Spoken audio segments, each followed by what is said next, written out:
fellow Tamers and DigiDestined. It's Mike, AKA Synaku from Overground, and welcome to the channel. Today we're going to be going over a new deck that I like to call Imperialdramon Control, I guess.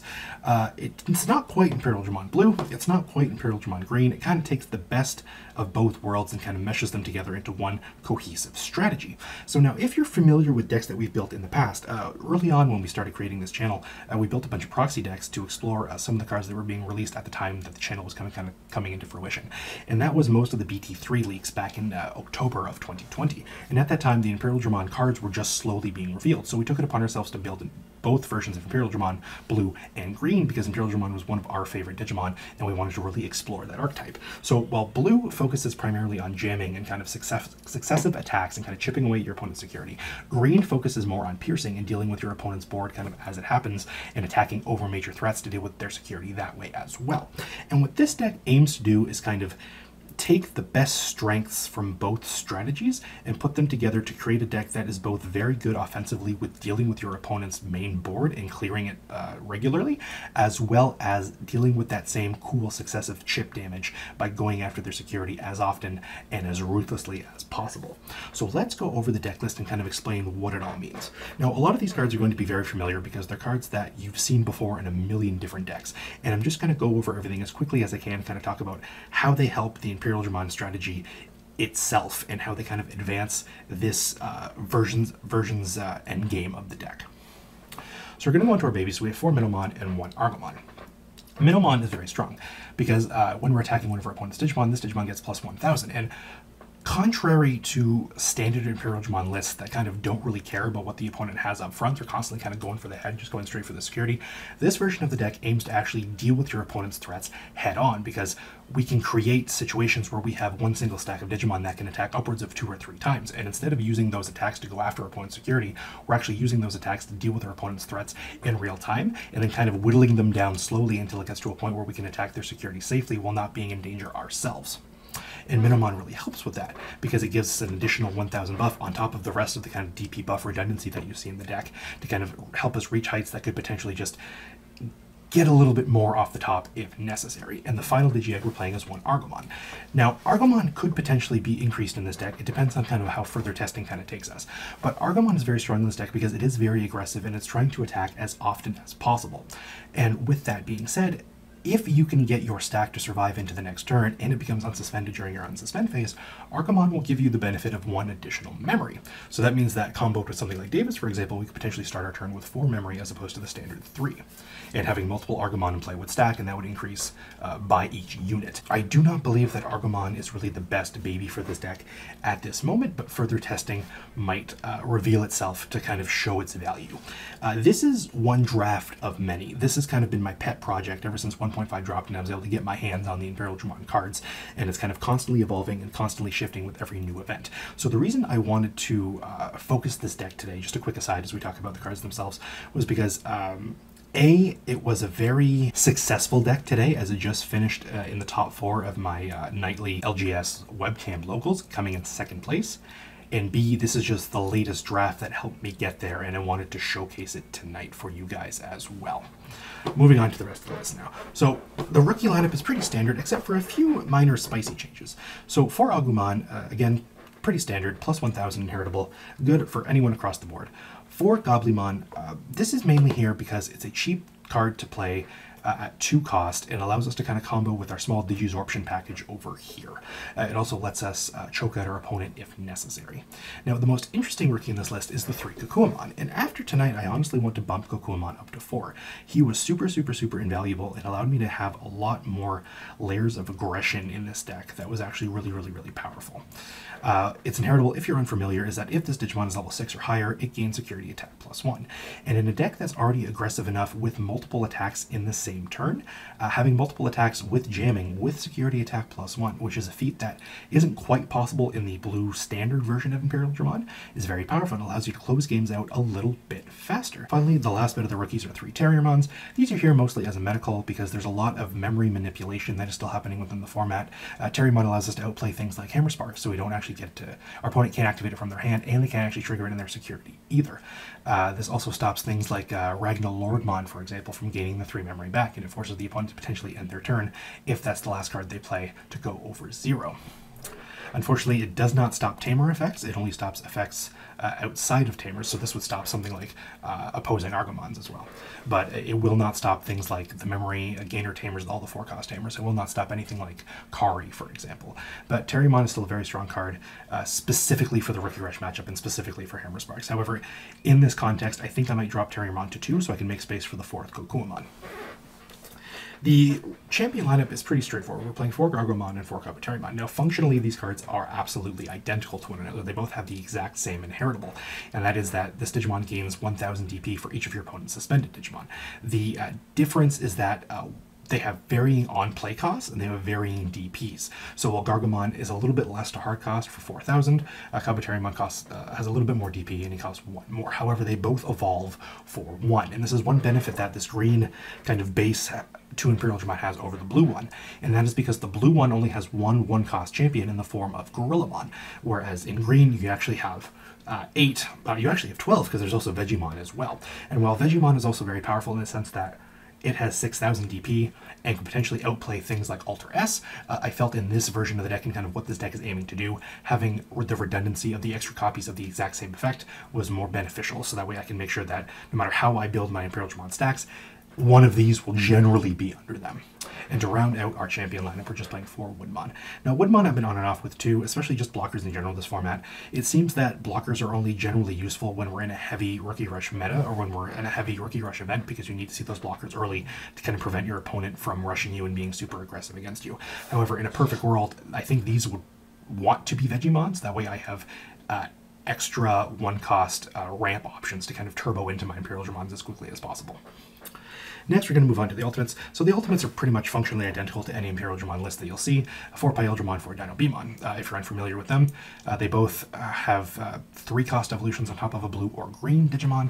Pyaldramon comes into play at 7, whereas Dinobe comes in at 8. They both have jamming. The trade-off is that Pyaldramon has an inheritable where, when attacking, if the Digimon's name contains Imperialdramon, you can unsuspend it immediately, and Dinobemon, instead of having an inheritable, has piercing as well. So again, not really much to say here. You've probably seen them and heard about them a million times. They're kind of integral in the entire Imperialdramon strategy because it allows Imperialdramon to evolve on top of them for 2 less, so it comes into play at an evolution cost of 3 as opposed to 5. And the final ultimate we're playing is one of these newly limited Argomon. This is one of the cards that was affected by the April 1st restricted list.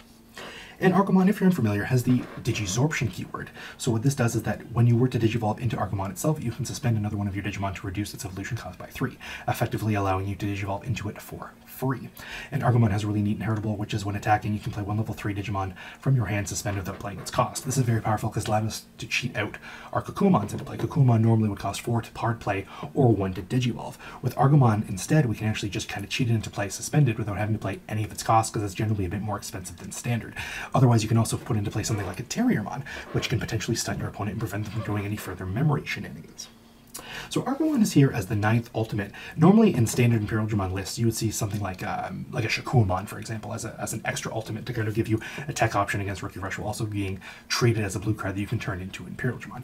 In this case, Argomon is here because we're playing 1 copy of Bancho Stingmon, and I wanted to kind of tip the scales in favor of having an extra green ultimate because Bancho Stingmon can only evolve on top of greens. Bancho Stingmon is a very powerful card in his own right that we're going to talk about as soon as we get there.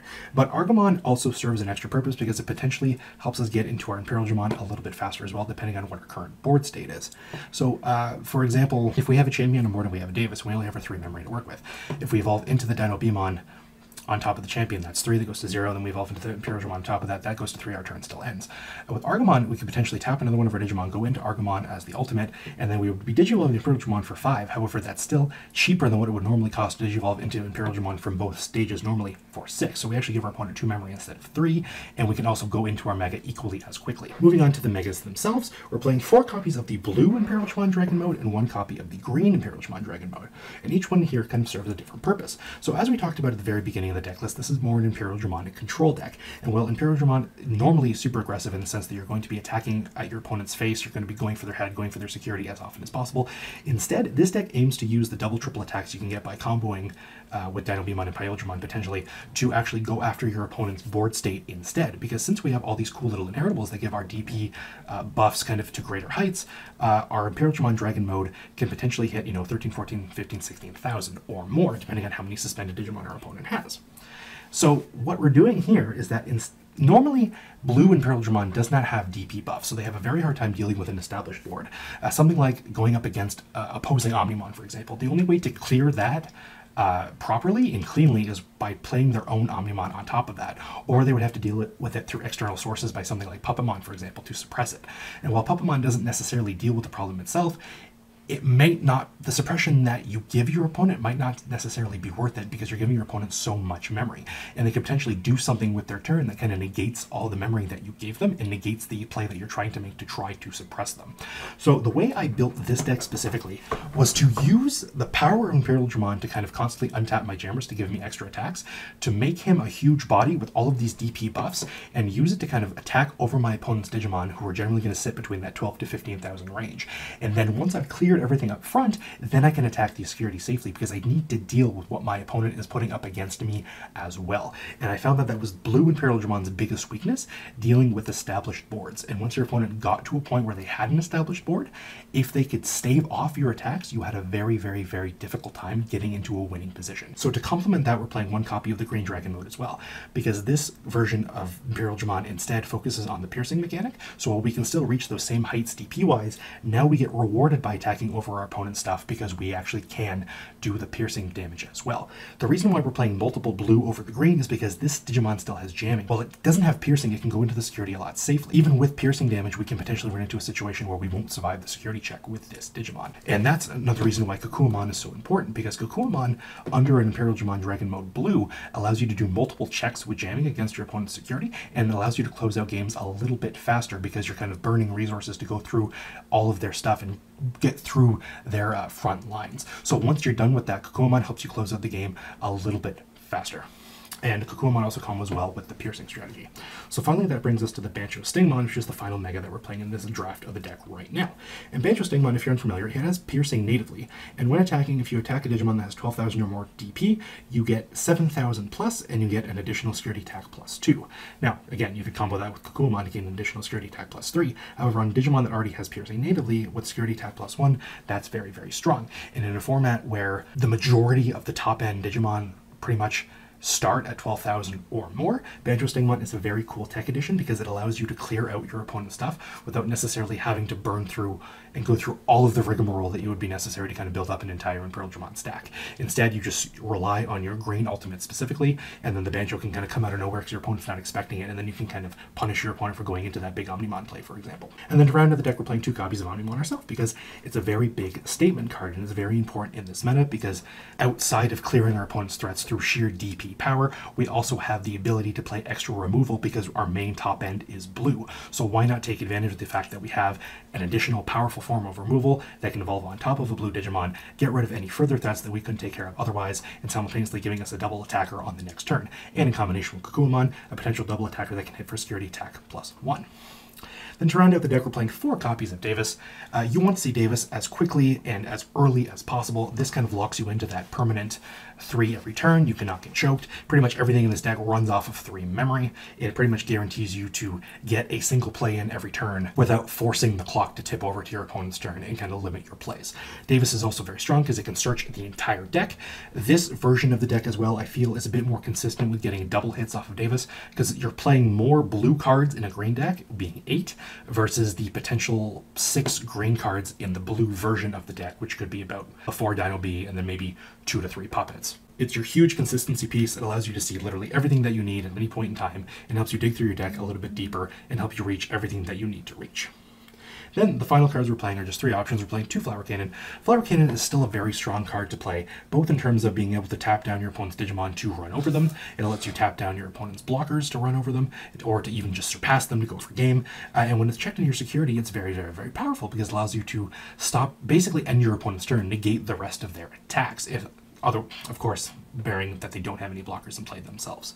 And finally, we're playing 1 copy of the newly restricted Hidden Potential Discovered. And similarly to Argomon, this allows us to digivolve our green Digimon specifically into a Mega for free. So while we have Dino Beamon, for example, this allows us to play our Imperialdramon for free without actually having to burn that 3 memory investment. Something like Argomon, for example, where Imperialdramons would cost 5 to evolve, we can use Hidden Potential to put it onto Argomon for free. We can also evolve into our Bancho or our green Imperialdramon Dragon mode for free as well to keep putting pressure on the opponent while still having tons of memory to spend to continue our plays. So yeah, that is it for this green base but blue top end kind of Imperialdramon control.